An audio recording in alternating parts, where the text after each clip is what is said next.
Landon Knack deserved better. Does Gavin Lux deserve less? And is it time to panic yet? Let's get locked on Dodgers.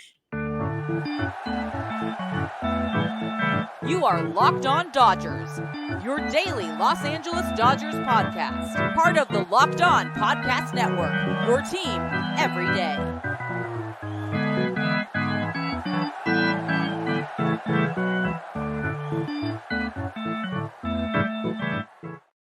Yo, Dodger fans. Welcome to Locked On Dodgers. We are part of the Locked On Podcast Network, the number one local sports daily podcast network. Locked On, your team every day. Today's episode is brought to you by Monopoly Go. I have a competitive side, and I'll admit it, and it's a big fan of Monopoly Go, the mobile hit twist on classic Monopoly. So join your friends and download Monopoly Go now for free on the App Store or Google Play. This is a daily podcast covering the Los Angeles Dodgers, bringing you the smart fans' perspective on our boys in blue. You can find us wherever you find podcasts and on YouTube simply by searching for Locked On Dodgers. And if you want to become an everyday, all you have to do is start listening or watching every day, which can be made easier by subscribing and get notified when episodes are ready for you every single Monday through Friday. If this is your first time listening or watching, welcome. My name is Vince Samperio, usually joined by co-host Jeff Snyder. Just me today. Jeff and I are both lifelong Dodger fans that have covered the team for a while. We've been doing this podcast here for a while, and we've seen and talked a lot about Dodger baseball in our lifetimes, and we're continuing to do so, hopefully making you and us a better fan at the same time. And, we're here to talk Dodger baseball once again today. The Dodgers lost. They've now lost 3 of their last 4 series. They lost this series to the Nationals and didn't score a run. That wasn't the biggest story of the game. I guess it became the biggest story of the game, but the biggest story of the game initially was Landon Knack, and that's what we're going to talk about. Landon Knack made his major league debut, and the overall line, 5 innings, 2 runs allowed, is very solid. Obviously, he had a rough first inning where first batter of the game, CJ Abrams hits a home run. He ends up giving up one other run that inning and throwing 24 plus pitch, maybe more pitches in that first inning.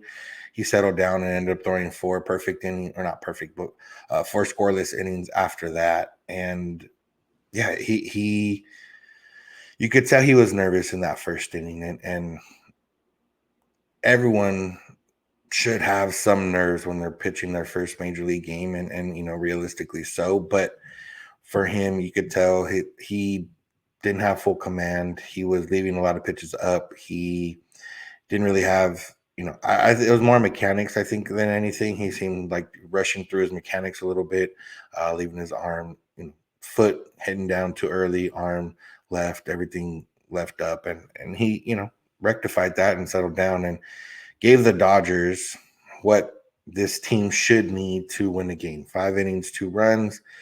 And the Dodger offense put up 0 runs for him. So, he deserved better in that respect. And it's one of those things where we talked about it the other day. We're like, that's really all he had to do was come in and give the Dodgers a chance to win. And that's what he did. And, the stuff wasn't necessarily overpowering by any means, but he's doesn't have overpowering stuff. He did get 7 swings and misses in his 5 innings, which isn't a lot, but he was able to get what he needed to do. He worked the fastball mostly with fastball, slider, changeup, a few curveballs here and there. The slider was probably his best pitch. He got 3 swings and misses on that out of 20 pitches. The changeup worked enough to where he needed to. The one thing that was interesting about him, and again, I don't know if this was all 100% necessarily planned or just a matter of how things worked out for him, but he was able to throw some of his off-speed pitches up in the zone and get some swing and miss or soft contact. And that's not necessarily always a recipe for success. But again, I couldn't, without knowing what the game plan was or having seen Landon Knack a lot of times, wasn't entirely sure if that played into what he wanted to do or not. But either way, like I said, he threw 75 pitches in those 5 innings, probably could have gone another inning, but once you get 5 out of a guy making his major league debut with just the 2 runs allowed, you're safe with that, especially considering the Dodgers had guys that they hadn't used in the last couple of days, and they have a day off coming up on Thursday. So, yeah, all in all, a solid debut for Landon Knack. Dave Roberts, after the game, mentioned that Knack would get another start, and it makes sense. The Dodgers need starting pitchers right now, and they need length. They can't, be going through and giving out bullpen games every 3 games or so. They need somebody that can kind of stand in there and be a guy. And now with Glasnow, Yamamoto, Paxton, and Landon Knack, there's a semblance of a rotation there. Walker Buehler pitches today on Thursday and could join the Dodger rotation after that. So, and knowing that Robert said they want to keep Yamamoto on a 5+ day rest schedule, then that you're going to need more arms. And Landon Knack deserved it. Like I said, he pitched well. He got over that first inning. I mentioned on Twitter how similar it was to Gavin Stone's first inning. Gavin Stone made his debut last season, midweek day game against the Phillies. Had a struggle in the first inning, I think 20-something pitches, gave up just the 1 run, came back in the second inning and went 1-2-3, which is exactly what Landon Knack did. Although Gavin Stone's third inning didn't go very well, and he gave up a few more runs. Landon Knack ended up settling down and holding down the fort the rest of the way. But again, this is exactly what the Dodgers needed out of him. He gave them, it was cool seeing Knack's family out there in the family section. And, you could tell that first inning there was a lot of nerves, a lot of sitting, and not so much energy per se. And then as he got going, they started doing the spirit fingers when he had 2 strikes to try to work the strikeouts and everything else. So it was cool to see. It was good for him. And, he kind of reflected a little bit on it after the game, saying, what was that welcome to the show moment? And it wasn't even giving up that first home run to the first hitter he faced. It was before that when he was out there on the mound and kind of looked around. And this is a midweek day game, so it's not, Dodger Stadium at its peak, but, still Dodger Stadium, still a fair amount of fans. And to step out there and realize, hey, I'm in the big leagues is a pretty cool moment. So, shout out to Landon Knack. And, I'm excited to see what he can do with at least one more start. You got to imagine that probably that's it unless someone else gets hurt, just assuming Walker Buehler comes back and, maybe they're with Gavin Stone and everybody else kind of in the mix, you would imagine maybe the one more start is all he has left. But hey, at least they know he can come in and he can get major league hitters out, because this is a national team that had put up more than 2 runs the last couple nights, and he was able to hold it down. So shout out Landon Knack. We look forward to your next start.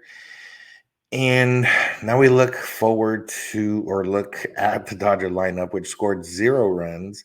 Shohei Ohtani did have 3 hits, but there was no one on base for any of those hits. Mookie Betts went over. Freddie Freeman went over. I think almost everybody went over. At some point, Will Smith went over. Teoscar went over. And Ipajes Gavin Lux went over. Gavin Lux is who we're going to talk about right now because he is struggling big time. And does he deserve to continue to get as much playing time as he's been getting? I don't know. We'll talk about it. So make sure to keep it locked on Dodgers. Today's episode is brought to you by Policygenius. Policygenius is the country's leading online insurance marketplace. And if you need a safety net for your family, but trying to find that right policy on your own is time consuming and overwhelming. And maybe you don't know what exactly everything entails when you're looking at life insurance. And that's what Policygenius is here for. With Policygenius, you can find life insurance policies that start at just $292 per year for $1 million of coverage. Some options offer same-day approval and avoid unnecessary medical exams. Life insurance is there for you, and Policygenius is there to be convenient and save you time, because who has time to go through all these things and go through all these processes when you can just use one process, Policygenius, to help you out. They can help you compare your top options from top companies, and they have a team of licensed experts that can help you talk through it. And you can easily compare quotes from all America's top insurers in just a few clicks to find your lowest price. Remember, life insurance is a big deal. You might not always be as well covered as you think, but that's what Policygenius is here before, because they can get you what you need. You might have life insurance through your job, but it might not have enough protection for your family needs, and it doesn't always stay with you if you don't always keep that job. So that's why you need to get one on your own, and that's what Policygenius is here before. They're very trustworthy. They have thousands of 5-star reviews on Google and Trustpilot from customers who found their best fit from their needs.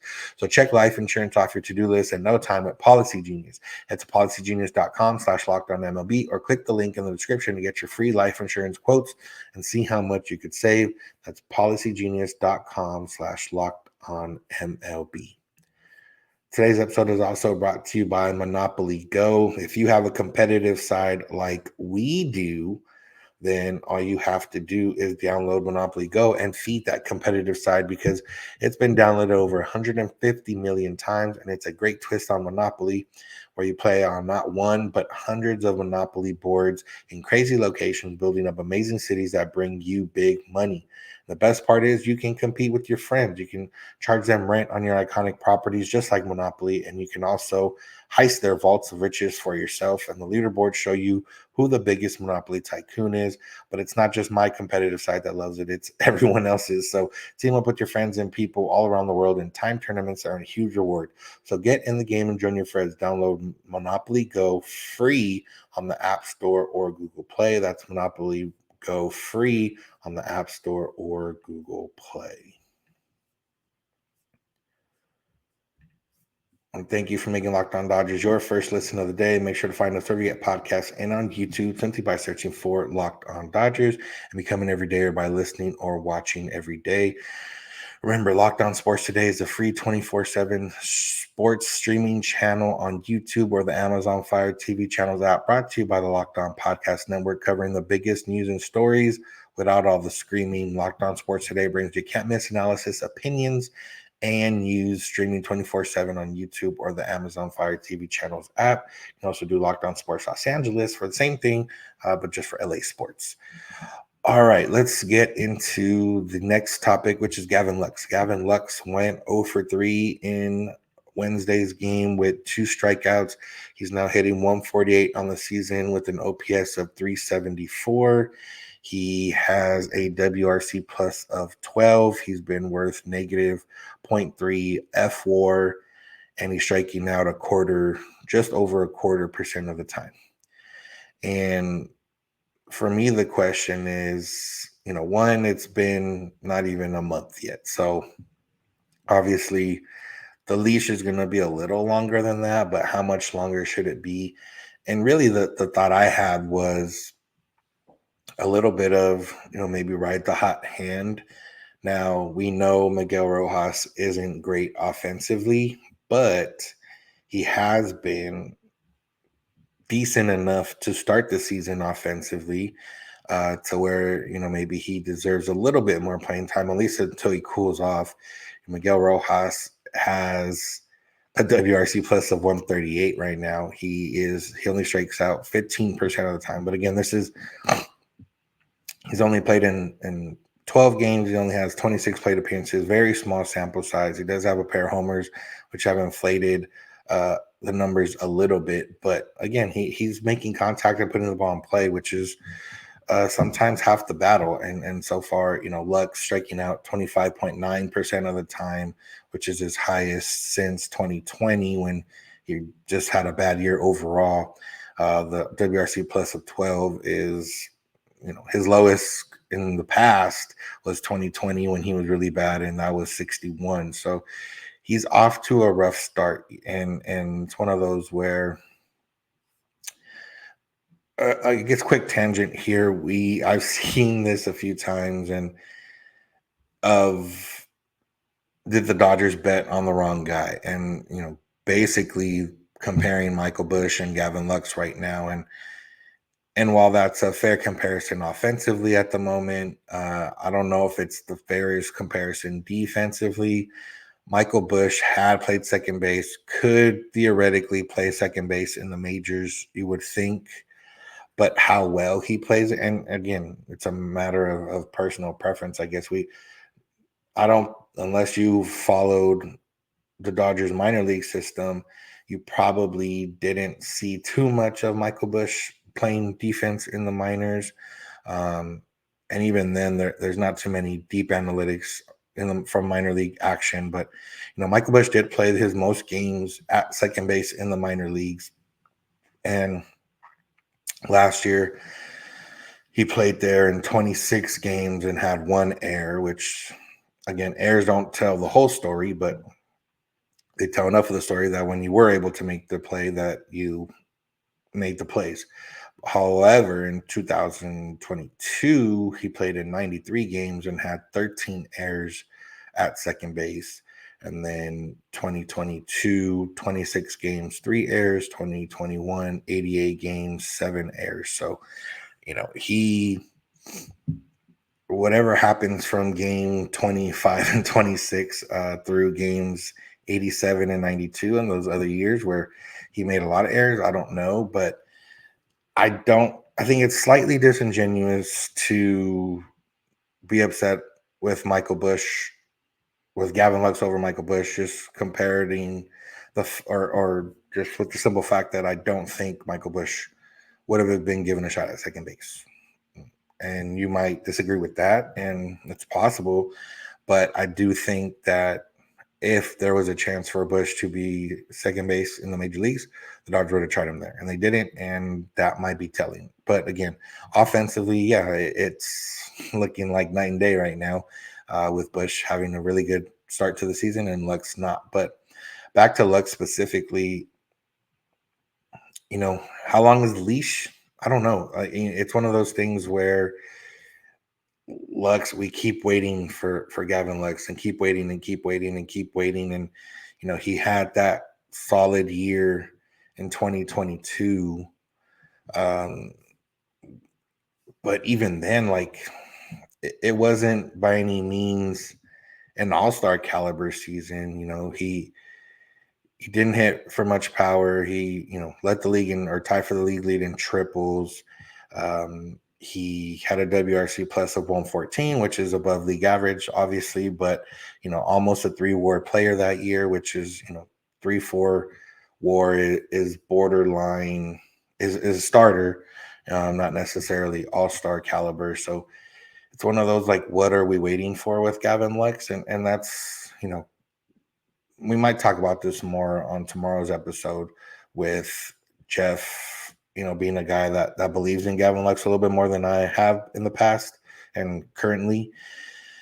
But it's one of those where, what is the ceiling for Gavin Lux? And I don't know if we really have that answer, because we've really never seen it. If the ceiling is what he did in 2022, I don't know if that's something to wait around for, or really hang your hat on. If that's the ceiling. If the ceiling is all-star caliber second baseman, yeah, obviously that's a little bit better, but I don't know if that's the case. And I don't know if what we're waiting for is something that we're still not going to be completely excited for. And at least for right now, like I mentioned, Miguel Rojas getting more playing time, that's a short-term solution. And the fact that Rojas has been seen and hitting the ball better than Lux as the season started, which, Lux has set the bar pretty low.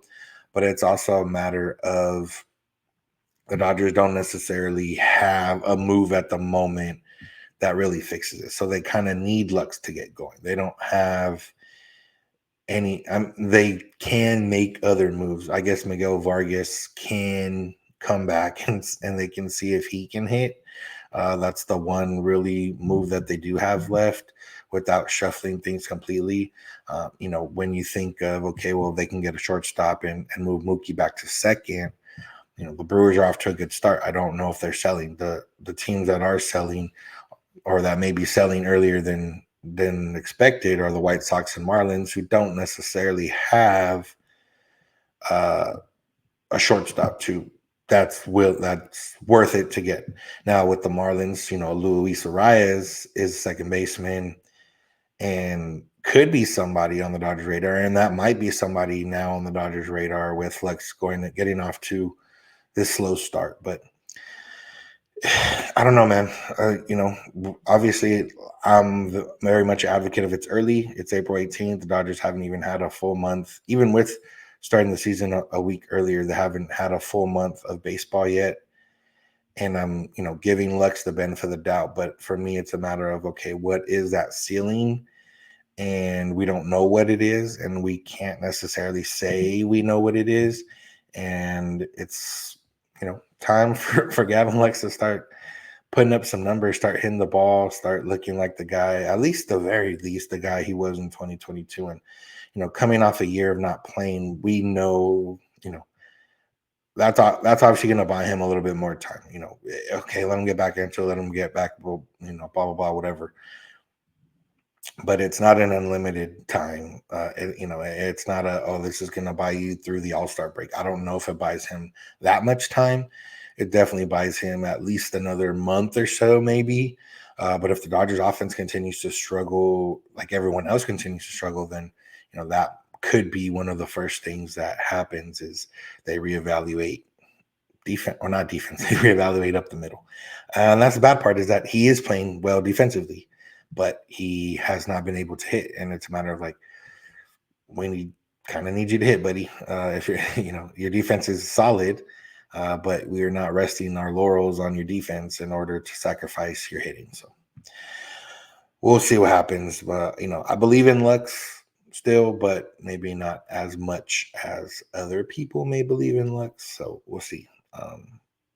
On that note, is it time to panic? The Dodgers are struggling a little bit, lost 3 or 4 series. You already know the answer, but let's arrive at that answer together. So make sure to keep it locked on Dodgers. Today's episode is brought to you by PrizePicks. PrizePicks is fun, man. I'm not going to lie. It is it's a daily fantasy sports game where you can make picks of more or less for certain players and certain stats. And if your picks hit, then you win. And if your picks don't hit, then you don't win. But it's easy and it's fun. And, whether it's strikeouts, RBIs, first inning runs, take your pick more or less and add them to your PrizePicks entries today. The other day I had Mookie Betts over 1.5 hits and he ended up with 5 hits. And I had Teoscar Hernandez over 0.5 RBI. And that little swinging bump that he had ended up being an RBI. So it was good on that. I had the Lakers. I had a mixed picks the other day with the Lakers and Dodgers, and didn't end up hitting on everything, but still it's fun and it's something to do, and it's the best way to get action on sports in more than 30 states across the country, including California, Texas, and Georgia. They got quick withdrawals, easy game plan, an enormous selection of players and stat types are what make PrizePicks the #1 fantasy sports app. And you can pay with Apple Pay. They got quick and easy deposits into your account, and you don't have to worry about it all. You just make your picks and collect your winnings. So go download the PrizePicks app today and use code LOCKEDONMLB for a first deposit match up to $100. Let's download the PrizePicks app. Use the code LOCKEDONMLB in all lowercase. And you get a first deposit match up to $100. Pick more, pick less. It's that easy. I want to thank you for being an everydayer. If you are one, if you're not one, you can start listening or watching every day. You can find us wherever you get podcasts and on YouTube. Remember, you can go beyond the podcast and become a Locked On Dodgers insider. Join subtext.com/Locked On Dodgers. Locked On Dodgers insiders get our instant news, reactions, thoughts to things that happen. If somebody is coming off the roster, coming onto the roster, or is injured or whatever, you'll get notified from us directly through text, and you can ask us questions directly through text, have general Dodger conversations, whatever you want to do. We're there for you. Join subtext.com/Locked On Dodgers. All right. So like I mentioned, Dodgers have lost 3 of the last 4 series. They're now 12-9. They are still in first in the NL West, but that doesn't matter too much on April 18th. And I've seen I feel like we have a couple of these episodes every April and maybe into May a little bit of, is it time to panic? Do the Dodgers suck? Are the Dodgers bad? Blah, blah, blah. And, is it time to panic? No. Do the Dodgers suck? No. But it is, a question of, okay, is this roster the roster that is going to get you where you need to go? And the way everyone is playing right now, that answer would be no. If the Dodgers headed into an October series right now, you would have confidence, but not a lot of confidence. I would feel confident in the starting pitching in a series, even with all the injuries and everything. With Tyler Glasnow, Yamamoto, Stone, and Paxton, I would feel comfortable enough going into a series right now with those starters. Would I feel comfortable with the bullpen as it's currently constructed? Not as much. Ryan Brazier hasn't quite been lights out as he's been. Alex Vesia, I don't have confidence when he comes into a game right now. And, if they could get 7 innings out of their starter and then Daniel Hudson and Evan Phillips, then yeah, I'd feel confident. But realistically, they're not going to get 7 innings every time out of their starters. Offensively, I'm already scared offensively every October anyways, and this one would be even more. You got Mookie, you got Shohei, you got Freddie, and then you have Will Smith, and then you have Muncy and Teal. Like, that's should feel confident. Like, that's 6 guys right there. But again, right now, Ohtani hasn't hit well with running scoring position. He's hit the ball hard, and, eventually those are going to start landing. But it's hard to feel comfortable right now. Freddie Freeman is currently struggling. There's just a lot of wrong things going right now. And I think the biggest one is Freddie Freeman. Mookie's doing what he can at the top. Stopped hitting homers, but still getting hits. Ohtani's getting hits, but we'd like to do it when there's guys on base. And then Freddie's just kind of scuffled the last 7 to 10 games, which really drives the offense down because he's the guy that makes it go out of that 3 spot, especially if Mookie and or Ohtani get on base. So it's not time to panic. The roster is still solid, but they're just not playing well right now. And that's not a matter of this roster isn't built to win. This roster just isn't playing well right now. Now, I just, spent a whole segment about Gavin Lux and how he needs to step it up, or the Dodgers may need to make a move there. Now, yeah, that is a spot. The last 3 spots in the order are the ones that are concerning. Gavin Lux being one of them. Whoever, James Outman has been better lately, and we've seen Outman struggle and make adjustments and do well. So I have more faith in Outman than I do, maybe Lux or anybody right now at the bottom of that order. And then you have whoever is playing the outfield, whether it's Taylor, Kike, Andy Pages. Paz got that hit in his first at bat and has struck out, I think, like 4 of the 5 at bats after that. So, not quite the rosy start that you want out of him. Taylor, really bad right now. Kike did hit the homer the other day, but then, still not ideal situation. Came in against a lefty in Wednesday's game and popped out. So, yeah. And if you need some perspective on the Dodgers right now. So the Dodgers right now are 12-9. Obviously going to have a lot more games before April ends. We don't know what the record will be, but the Dodgers in 2017, which is everyone's, favorite team and the team that should have won a World Series, that you can say did kind of win a World Series, depending how you feel about it. That team started 14-12 in April. And then they went 19-9, 21-7, 20-3, 17-10. And then that weird September, they went 12-17. But the Dodgers, I've seen a few tweets about the April Dodgers, and it's, kind of true in a sense. In some of the years of recent times, they haven't got off to the hottest start. And, in 2019, they actually did get off to a pretty hard start. In March and April combined, they went 20-12. But again, 2017, they started 5-3 in 2020 in that first month, which was July that year. 16-11 in 2021 when they won 106 games. In 2022, they started 13-7. So, a little bit better. And the Dodgers still could finish better than they have in years past. Last year, when they won 100 games, they started 15-12. So, they're still filling things out. Obviously, guys are getting back into the swing of things. Not everything's clicking right now. So, no time to panic. The roster is still built to be good when they need to, but obviously you can't always force guys to play well. And that's sometimes the issue with the Dodgers when it comes to games that matter, is that the guys that are expected to play well or have been playing well the entire season don't play well. And that's where that right now. So got the Mets coming into town this weekend. The Mets are kind of hot right now. So it'll be a matchup of a team that's struggling and a team that's hot, and hopefully the Dodgers can cool them off and get some wins. We got Yamamoto going on Friday, and then we'll see how the rest of the rotation plays out over the weekend. But that's going to do it for today's episode. Thank you all for listening. Thanks for making Locked On Dodgers your first listen of the day. Make sure to find us wherever you find podcasts and on YouTube. Make sure to become an everydayer by listening or watching every day. Make sure to tell your friends and family and whoever else is a Dodger fan in your life about us.